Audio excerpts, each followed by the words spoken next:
It was never an apple, but pomegranates. Paradise lost. Eve in the Garden of Eden. The Garden of Eden, a paradise of abundance and tranquility, was home to Adam and Eve. Eve, whose name means life, lived in harmony with nature and her creator. Her days were filled with tending to the garden's bounty. Innocence and purity surrounded her, a blissful ignorance of the world's complexities and the weight of choice. Little did she know, this idyllic existence was about to be irrevocably shattered. The serpent's whisper, temptation and disobedience. One fateful day, a serpent, cunning and beguiling, approached Eve. Its voice, a silken whisper, promised knowledge and enlightenment. The serpent spoke of a forbidden fruit, a fruit that would open her eyes to the mysteries of the universe, and make her like God himself. Eve, captivated by the serpent's promises, found herself drawn to the tree, upon which the forbidden fruit hung. She had been warned by God not to eat from this tree, but the serpent's words echoed in her ears, tempting her with forbidden knowledge. The forbidden fruit. Beyond the apple. For centuries, the forbidden fruit has been depicted as an apple, a symbol of temptation and sin. But the truth is that the forbidden fruit was never an apple, but a pomegranate. The Bible never explicitly identifies the forbidden fruit as an apple. Scholars and theologians have proposed various alternatives based on scriptural clues in the flora of the ancient Near East. One of the most compelling candidates for the forbidden fruit is the pomegranate. Pomegranates and their sacred symbolism. Pomegranates, with their abundance of seeds and vibrant red hue, have long been associated with fertility, life, and knowledge in various cultures and religions. Given the pomegranate's rich symbolism, and its prevalence in the ancient Near East, it is plausible that this fruit, not the apple, played a pivotal role in the Garden of Eden. The very reason why pomegranates are worn under the garment of the high priest inside the most holy place has left its marking on sanctuary pillars. The gold bells and the pomegranates are to alternate around the hem of the robe of a high priest. Aaron must wear it when he ministers. The sound of the bells will be heard when he enters the most holy place before the Lord, and when he comes out, so that he will not die. The pomegranates are a symbol of purity and divine connection, while the bells ensured the high priest's presence in the most holy place of the earthly sanctuary could be heard, signaling the reverence before Yahuwah. Together they reflect the sacred responsibilities of standing in Yahuwah's presence. Even the average number of seed from each pomegranate, having 613 seeds, duplicates in figure the 613 mitzvot of Torah.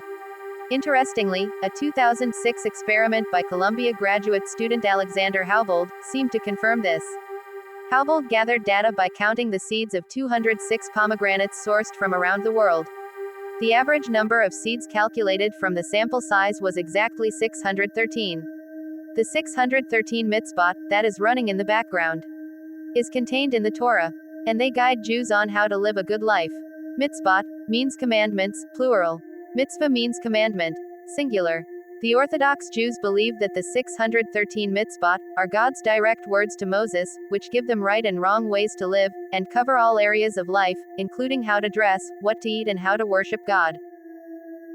With regards to, on how the 613 mitzvot of Torah are connected to Yahuwah, as the exact pattern of the fullness of the redemption plan, this was shown in another YouTube video, with the said title.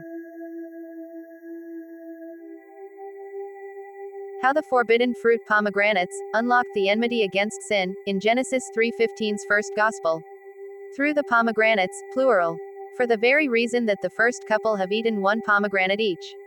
As the forbidden fruit is not only a symbol of temptation by the serpent, leading to the fall of man, but it's more complex than that.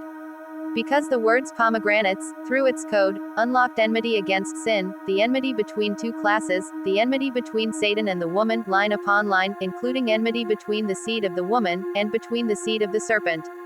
Genesis 3:15, and I will put enmity between thee and the woman, and between thy seed and her seed, it shall bruise thy head, and thou shalt bruise his heel. In the first promise of the gospel in Genesis 3:15, God promised that the offspring of the woman would crush the head of the serpent.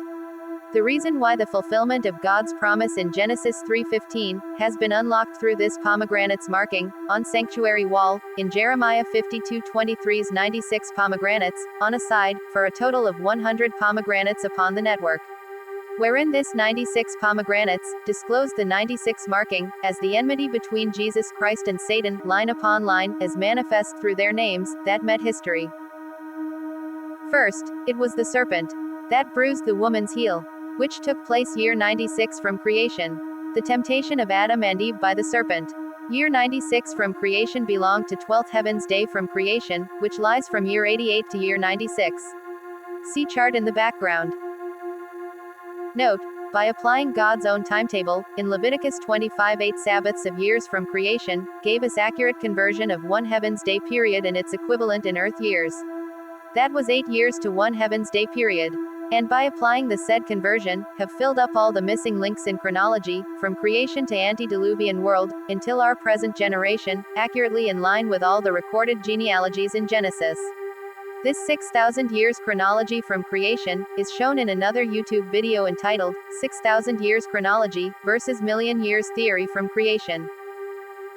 While the 100 pomegranates disclosed the 100 marking that took place year 100 from creation, when the first couple was banished from the Garden of Eden. Adam was 56 years old at year 100 from creation, that belonged to 13th heaven's day from creation, which lies from year 96 to year 104. Genesis 3:24. So he drove out the man, and he placed at the east of the Garden of Eden cherubims, and a flaming sword which turned every way, to keep the way of the tree of life. And how about the promised seed in Genesis 3:15, as the offspring of the woman who would bruise and crush the head of the serpent? The 100 pomegranates in disclosing the 100 marking took place during Christ's first advent, when the promised seed in Genesis 3:15 was manifest in the flesh, for a period of 33 and 1/3 years equivalent to 100 hours in heaven, when he temporarily leave the heavenly kingdom, by temporarily wearing out all his 7 crowns. See Revelation 5:6. To become incarnate as our Savior from sin. The 96 pomegranates in disclosing the 96 marking was also manifest in history, by the time when John the Revelator closed up the book of the Revelation in 96 AD, assuring God's people that Satan's defeat is certain, as already pronounced in Luke 10:18, and he said unto them, I beheld Satan as lightning fall from heaven.